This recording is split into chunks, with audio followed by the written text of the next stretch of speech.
Hello বন্ধুরা, কেমন আছো তোমরা সবাই? আশা করি অনেক অনেক ভালোই আছো। আর তোমাদের ভালোবাসায় আমিও অনেক ভালো আছি, কারণ তোমরা আমাকে যে পরিমাণে ভালোবাসা দিয়েছো এবং সাপোর্ট দিয়েছো তা আমি কোনোদিন ভুলতে পারবো না। তাই তোমাদেরকে মজা দেওয়ার জন্য আবারও একটি নতুন গল্প নিয়ে হাজির হলাম। গল্পটি শোনার মতো, আশা করি তোমাদের দাঁড়িয়ে যাবে এবং তোমরা হাতের কাজ করতে সবাই হেডফোন নিয়ে বসে যাও। যদি আমার গল্প শুনে মজা পাও তাহলে অবশ্যই আমার চ্যানেলটি সাবস্ক্রাইব করবে। তো চলো বন্ধুরা, আমরা কথা না বাড়িয়ে আসল গল্পে চলে যাই। ওই ছেলেগুলো আমাকে অনেক টাকা দিয়ে এক রাতের জন্য নিয়ে গেল।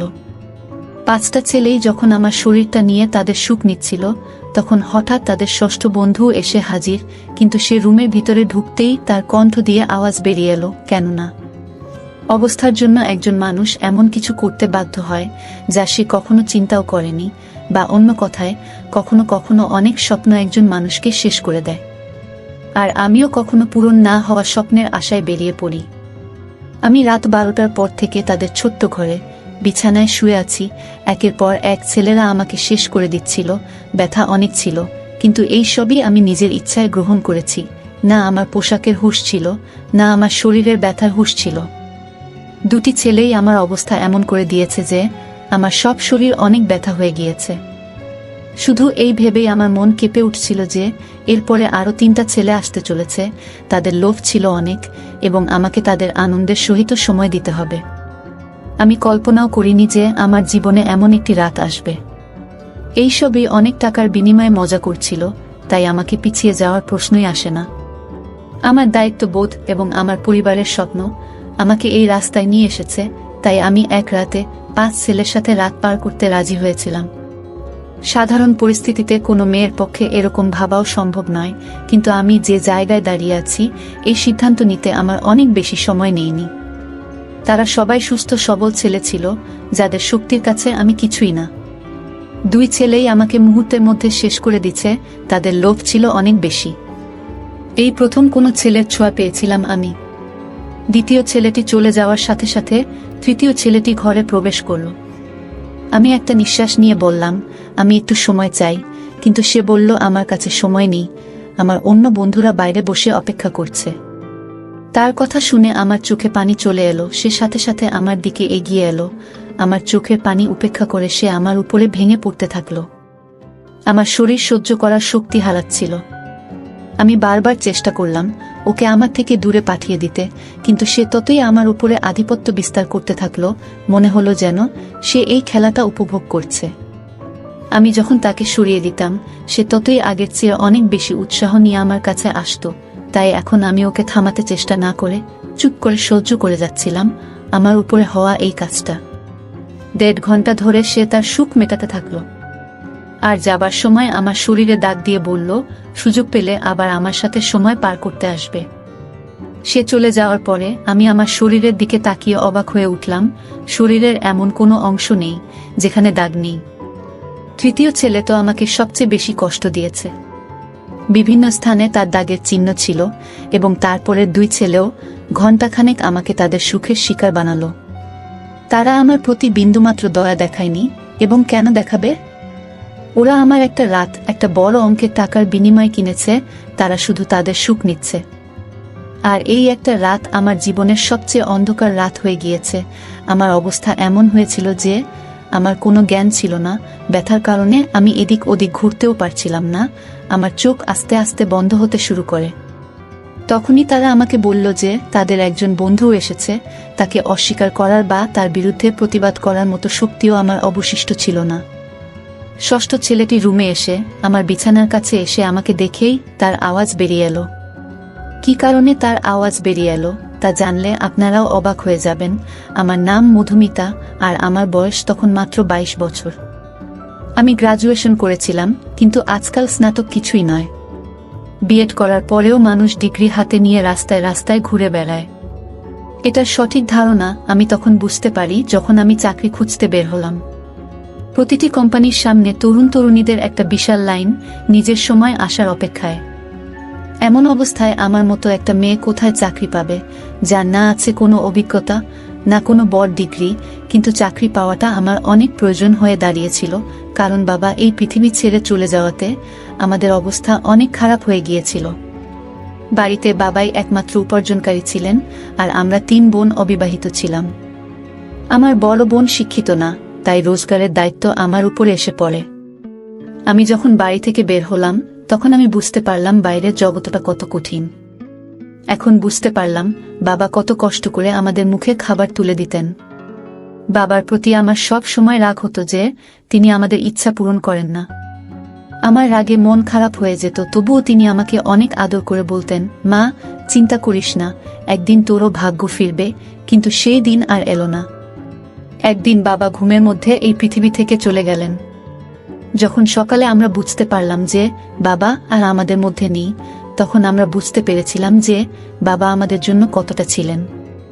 অন্তত তিনি আমাদের লোকের খারাপ দৃষ্টি থেকে রক্ষা করতেন, আর খাবারের মতো মৌলিক জিনিস থেকে বঞ্চিত ছিলাম না।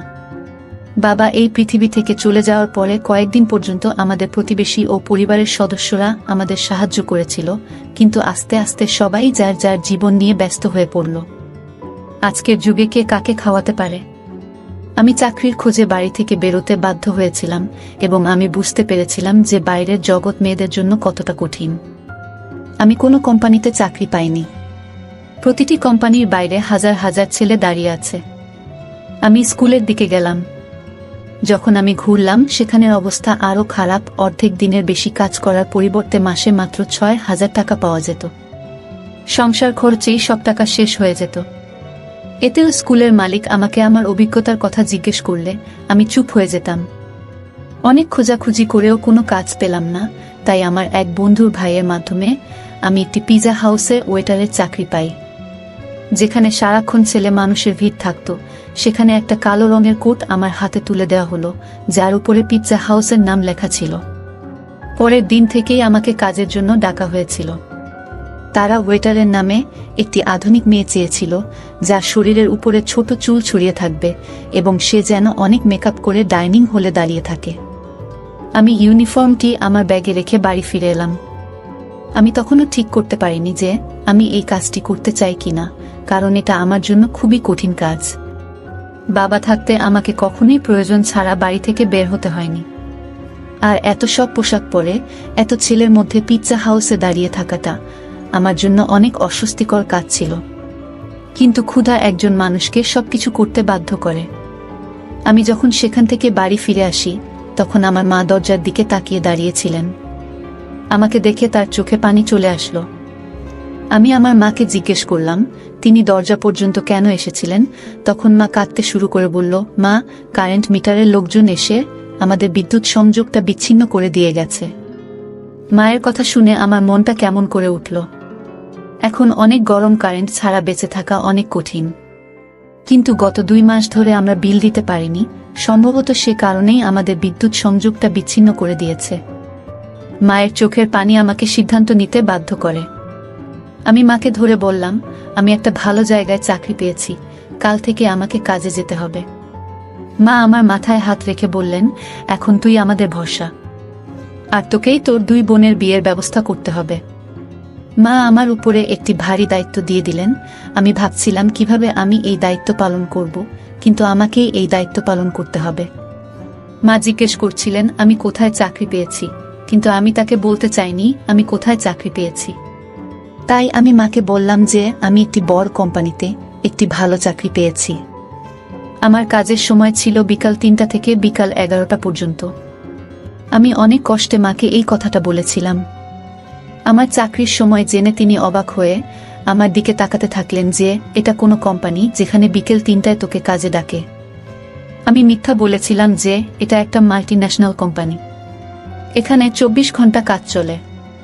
এই সময়ে আমাদের টাকার এত প্রয়োজন ছিল যে তিনি আমাকে প্রশ্ন করার পরিবর্তে আমার মা আমাকে অনেক আশীর্বাদ করলেন।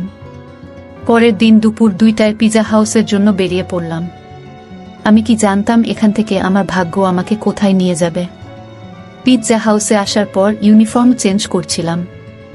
ম্যানেজার আমাকে পিৎজা হাউসের দরজার কাছে দাঁড় করিয়ে বললেন, আজ তোমার প্রথম দিন, তাই তুমি আসা যাওয়া সবাইকে সম্মানের সাথে স্বাগত জানাবে। তারপরে আমার দিকে তাকিয়ে সে রেগে বলল, এটা কি রকম হলো, আগে তুমি তোমার মেকআপ করো। ম্যানেজারের কথা শুনে আমি টেনশনে পড়ে গেলাম, কারণ আমার মেকআপ ছিল না। সেখানে উপস্থিত আরেকটি মেয়ে তার মেকআপ নিয়ে সে আমাকে দ্রুত মেকআপ করে দিয়েছিল এবং তারপরে আমি যখন আয়নায় নিজেকে দেখলাম আমি অবাক হয়ে গেলাম। আমি জানতাম না যে আমি এত সুন্দর। আমার শরীরের রং সাদা, কিন্তু একটু মেকআপ করার পর আমি অনেক উজ্জ্বল হয়ে উঠলাম। আয়নায় নিজেকে দেখছিলাম, তখন মেয়েটি বলতে শুরু করলো যে এই লোকগুলো তোমাকে শুধু তোমার সৌন্দর্যের জন্য এখানে রেখেছে, নইলে কাজ করার জন্য তো অনেক লোক আছে। আমি জানলাম যে আমি আমার যোগ্যতার জন্য নয়, আমার সৌন্দর্যের কারণে এই কাজটি পেয়েছি। কাজের প্রথম দিনটি আমার জন্য অনেক কষ্টের ছিল। আমি বিকাল 3টা থেকে দরজায় দাঁড়িয়ে আছি, এখানে আসা ছেলে মেয়েদের স্বাগত জানাচ্ছি। মহিলাদের সংখ্যা অনেক কম, বেশিরভাগ ছেলেরাই আসছিলেন। শেষের দিকে আমার পায়ে অনেক ব্যথা ছিল। তারপরেও বাসে করে রাত 12টার দিকে বাড়িতে পৌঁছালাম। মা জেগে আমার জন্য অপেক্ষা করছিল। আমি মায়ের সাথে বসে খাবার খেয়ে তাড়াতাড়ি বিছানায় শুয়ে পড়লাম। আমি বাবাকে অনেক মিস করছি। বাবা আমার বেশিরভাগ দুঃখ সামলাতেন, তবুও আমি সবসময় তার সাথে এটা সেটা নিয়ে রাগ করতাম। আমি পায়ের ব্যথায় অনেক কষ্ট করতে করতে বুঝতেই পারিনি কখন ঘুমিয়ে পড়েছি। পরের দিন আবার 2টার দিকে বাসা থেকে বের হলাম। আজ আমাকে দরজার কাছে দাঁড় না করিয়ে অর্ডার নেওয়ার কাজটি দেওয়া হয়েছিল। এই কাজটা আমার কাছে কিছুটা সহজ মনে হয়েছিল, কিন্তু কিছু সময় পরে বুঝেছিলাম এই কাজটা মোটেও সহজ নয়। আমি যার কাছে অর্ডার নিতে যেতাম প্রায়ই ছেলেরা আমার মাথা থেকে পা পর্যন্ত তাকিয়ে হাসতো এবং জবাবে আমাকেও হাসতে হতো, কারণ এটাই আমার কাজের নিয়ম। তারা ইচ্ছাকৃতভাবে অর্ডার দিতে অনেক সময় নিত। মাঝে মাঝে অর্ডার দেওয়ার সময় আমার এত কাছে আসতো যে আমার নিঃশ্বাস বন্ধ হয়ে যেত। এখন আমি ভালোই বুঝতে পারছি যে এই পিৎজা হাউসটি ওয়েটারের কারণেই চলত। এখানে আসা বেশিরভাগ ছেলেই আসতো শুধুমাত্র মেয়েদের জন্য। দিনগুলো এভাবেই চলে যাচ্ছিল এবং আমি এখানে কাজ শুরু করার 1 মাস হয়ে গেল। সেই 1 মাসে অনেক কিছু ঘটে যা আমার জন্য অনেক অদ্ভুত ছিল। ছেলেদের অর্ডার দেওয়ার অজুহাতে কাছে আসা এবং ডবল মিনিং যুক্ত শব্দ ব্যবহার করা। কিন্তু এই চাকরির সবচেয়ে ভালো জিনিস হলো বেতন ছাড়াও এই 1 মাসে অনেক টিপের টাকা জোগাড় হয়েছিল। সেই টাকা আমি বিদ্যুতের বিল দিতে ব্যবহার করি। আস্তে আস্তে পিৎজা হাউসের পরিবেশে খারাপ হয়ে পড়ি। প্রতিদিন সন্ধ্যায় 5 জন ছেলে পিৎজা খেতে এসে কোনার টেবিলে বসত। সেই টেবিলটা ছিল আমার ভাগে। আমি প্রতিদিন তাদের কাছে অর্ডার নিতে যেতাম। তারা 5 জনই 24 বছর থেকে 25 বছরের ছেলে, যারা আমার দিকে গভীরভাবে তাকাত। আজও যখন আমি তাদের কাছে অর্ডার নিতে গেলাম, তাদের একজন জিজ্ঞেস করে, তুমি এখানে বাধ্য হয়ে কাজ করতাই না? আমি হ্যাঁ বলে দিলাম। সে সাথে সাথে তার কার্ডটি বের করে আমার সামনে রেখে বলল, তোমাকে অনেক ভদ্র মেয়ে বলে মনে হচ্ছে। যদি তোমার কোনো সাহায্যের প্রয়োজন হয় তবে দয়া করে আমাকে মনে রেখো। আমি কিছু না ভেবেই কার্ডটি নিয়ে আমার কোটের পকেটে রাখলাম। আমি যখন কার্ডটি নিলাম সে হাসল।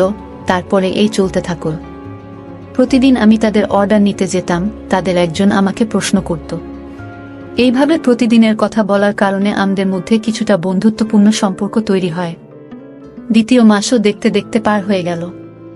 তারপরে একদিন মা আমাকে বললেন যে তোর বড় দিদির খুব ভালো একটা সম্বন্ধ এসেছে আর তারা তাড়াতাড়ি বিয়ে করাতে চায়। মায়ের কথা শুনে আমি অনেক টেনশনে পড়ে গেলাম, কারণ সবেমাত্র আমি বাড়ির খরচ বহন করেছি, বিয়ের দায়িত্বের কথা ভাবতেও পারিনি। মা বলতে শুরু করেন, তোর কোম্পানি থেকে লোন নে, অনেক বড় কোম্পানি, লাখ টাকা লোন পেলেও তোর দিদির বিয়ে ভালোভাবে হয়ে যাবে। আমার বড় দিদি 24 বছর বয়সী এবং মা তাকে নিয়ে অনেক টেনশনে ছিলেন। এখন আমি কিভাবে মাকে বলবো যে আমি পিৎজা হাউসে ছোট একটা চাকরি করি? আমি কিভাবে লাখ টাকা জোগাড় করব? তাই আমি মায়ের কথার কোনো রিপ্লাই দেইনি। কিন্তু মায়ের চোখে আসার আলো স্পষ্ট দেখতে পাচ্ছিলাম আমি। আমার মা নিশ্চিত ছিলেন যে আমি কোম্পানি থেকে লোন পাব। আর আমি ভাবছিলাম আমার মিথ্যা আমাকে কিভাবে ফাঁসিয়ে দিয়েছে। পরের দিন আমি কাজের সময় সারাক্ষণ টেনশনে ছিলাম, যেটি আমার সাথে কাজ করা মেয়েটি লক্ষ্য করেছিল। সে আমাকে বলল, মধুমিতা, তোমার অনেক মন খারাপ মনে হচ্ছে। আমি তাকে বলেই দিলাম আমার বড় দিদির বিয়ে দিতে হবে, কিন্তু আমার কাছে এত টাকা নেই। আমার কথা শুনে সে বলল, তাহলে এত খরচ করার কি দরকার? কোনোরকম ভাবে বিয়ে দিয়ে ছেড়ে দাও। ওর কথা শুনে আমি চিন্তায় পড়ে গেলাম। ও ঠিকই তো বলছে, এত বড় করে করার কি দরকার? বাড়িতে এসে মাকে পরামর্শ দিলাম দিদিকে সাধারণভাবে বিদায় দিতে, কিন্তু আমার কথা শুনে মা বলতে শুরু করেন যে আমাদের অবস্থার কথা সবাই জানে না। ছেলের পরিবার আগে থেকেই টাকার একটা লম্বা লিস্ট ধরিয়ে দিয়েছে। আর এখন যদি তোর দিদিকে খালি হাতে বিদায় দেই, তাহলে ওর শ্বশুরবাড়ির লোকেরা সারা জীবন ওকে কথা শোনাতে থাকবে। মায়ের কথা শুনে আমি রেগে গিয়ে বললাম, দিদির এমন জায়গায় বিয়ে দেওয়ার কি দরকার? আমার কথা শুনে তিনি রেগে গিয়ে বললেন, অনেক কষ্টে একটা ভালো সম্বন্ধ এসেছে, তাতেও তুই দোষ খুঁজছিস। আজ যদি তোর বাবা বেঁচে থাকতেন, তাহলে এসব নিয়ে আমাকে ভাবতে হতো না। যে কোনো উপায়ে তিনি মেয়ের বিয়ের টাকা জোগাড় করতেন। মায়ের চোখে পানি দেখে আমার মনে অনেক কষ্ট পেলাম। তিনি তো ঠিকই বলেছেন, বাবা বেঁচে থাকলে কোনো না কোনোভাবে টাকা জোগাড় করতেন। আমি মাকে ধরে কথা দিলাম যে আমি তাড়াতাড়ি টাকার ব্যবস্থা করে দেব। আমি নিজেও জানতাম না এত টাকা কোথায় পাবো আমি। বাবার ছায়া সত্যি সন্তানের জন্য বড় আশীর্বাদ। তারা নিজের জীবনের ঝুঁকি নিয়েও সন্তানকে জীবনের সব সুখ দেয়। আমার পক্ষে বাবার জায়গাটা নেওয়া অনেক কঠিন ছিল। এইভাবে টেনশনেই দিনগুলো পার হয়ে যাচ্ছিল। পিৎজা হাউসের ম্যানেজারের সাথে টাকার কথা বলেছিলাম, কিন্তু আমার কথা শুনে তিনি এমনভাবে আমার দিকে তাকালেন যে আমি নিজেই মাটিতে পড়ে যেতে চাইলাম। ওই ছেলেগুলো প্রতিদিন পিৎজা খেতে আসতো। আমি ওদের অর্ডার নিতে সেখানে গেলে ওদের একজন জিজ্ঞেস করল, কি ব্যাপার? আজ তোমাকে অনেক বিষণ্ণ দেখাচ্ছে কেন জানি না। তার কথা শুনে আমার চোখে পানি চলে এলো। সে বারবার বলতে থাকলো আমার সমস্যা তাকে জানাতে। না চাইলেও আমি তাকে আমার সমস্যার কথাটা বললাম, কারণ আমিও এমন একজনকে খুঁজছিলাম যার সাথে আমি আমার অনুভূতি এবং কষ্ট শেয়ার করতে পারি। আমার কথা শুনে তার মুখে হাসি ফুটে উঠল এবং বলল, তুমি এত ছোট একটা ব্যাপারের জন্য মন খারাপ করেছো কেন? আমরা তোমাকে আমাদের কার্ড কি জন্য দিয়েছিলাম, যাতে কোনো সমস্যা হলে তুমি আমাদের মনে রাখতে পারো। আমি অবাক চোখে তাকিয়ে রইলাম। আমি কল্পনাও করতে পারিনি যে ওই 5 অপরিচিত ছেলে আমাকে টাকা দিতে পারে, কিন্তু তারা 5 জনই সাথে সাথে আমাকে লাখ টাকা অফার করলো। আমি তাদের দিকে তাকিয়ে রইলাম। সে বলল যে 20,000 টাকা দেওয়া তাদের জন্য কোনো ব্যাপার না, তবে আমাকেও তাদের জন্য কিছু কাজ করতে হবে। তাদের কথা শুনে আমি অনেক সময় ধরে চেষ্টা করেও বুঝতে পারলাম না আমি ওদের কি কাজ করতে পারি। তারপরে আমি অবাক হয়ে গেলাম এবং বললাম যে আমি একটা বড় পরিবারের মেয়ে নয়, আমি কোনো খারাপ কাজ করতে পারবো না। তারা হেসে বলল যে আমরা শুধু প্রস্তাব দিয়েছি, অ্যাকসেপ্ট করা বা না করা তোমার ইচ্ছে, কিন্তু আজকের সময় নিজের হলেও কেউ তোমাকে 1 লাখ টাকা দেবে না। কথা তো তাদেরও ঠিক, কিন্তু আমি আমার সব হারিয়ে লাখ টাকা পেতে চাইনি, তাই আমি তাদের না করে দিলাম। যখন বাড়ি ফিরলাম তখনও মা ও দিদি আমার জন্য অপেক্ষা করে বসেছিলেন।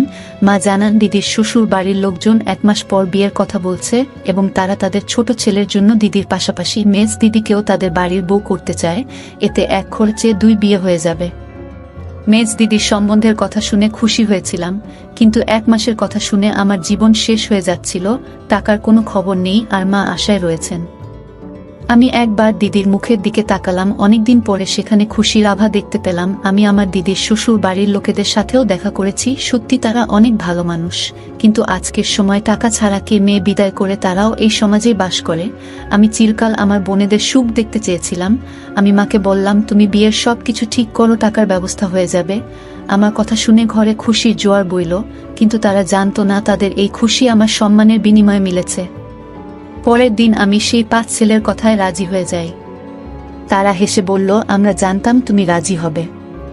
তারা 5 জনই প্রস্তাব দিল তারা আমাকে 1 রাতের জন্য তাদের সাথে নিয়ে যাবে। আমি আমার মাকে বললাম যে বছর শেষ হওয়ার কারণে কোম্পানিতে অনেক কাজ আছে, তাই আমাকে কোম্পানিতে 1 রাত থাকতে হবে।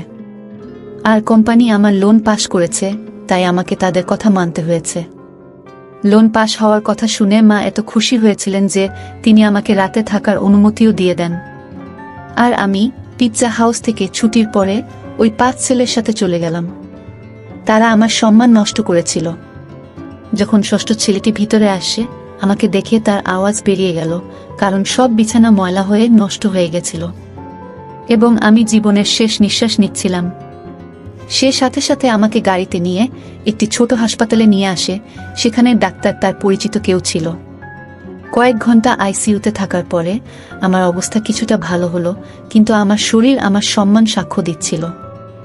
সেই ছেলেটিও সেই 5 জনের বন্ধু ছিল, কিন্তু তার মধ্যে কিছুটা মানবতা ছিল এবং আমার প্রতি তার দয়া হয়েছিল। নইলে হয়তো আমি ওই বিছানাতেই শেষ হয়ে যেতাম। আমি আমার মাকে ফোন করে বলেছিলাম যে আমাকে কোম্পানি থেকে ছাড়েনি। ছেলেটি নিজেই হাসপাতালের সব খরচ বহন করেছিল এবং তার বন্ধুদের কাছ থেকে 1,00,000 টাকা নিয়ে আমাকে দিয়েছিল। ওই 5 জন অনেক বড়লোক বিজনেসম্যান বাবার ছেলে ছিল, যারা চাইলে আমার সম্মান নষ্ট না করেও সাহায্য করতে পারত। আমি সুস্থ হওয়ার পরে আমাকে হাসপাতাল থেকে ছেড়ে দেওয়া হয় এবং টাকাও আমার হাতে আসে, কিন্তু এখন কিছুই আগের মতো ছিল না। ছেলেটি আমাকে তার কারখানায় চাকরির প্রস্তাব বন্ধুরা দিয়েছিল এবং আমাকে বলেছিল যে আমি সেখানে সম্মানের সাথে কাজ করতে পারবো। আজ আমার 2 বোনের বিয়ে হয়ে গেছে এবং আমি ওই ছেলেটির কারখানায় কাজ করছি। একটা কথা আমি ভালোভাবে বুঝতে পেরেছি যে বর্তমান সময়ে বিনা স্বার্থে সাহায্যকারীর সংখ্যা হাতে গোনা কয়েকজন আছে।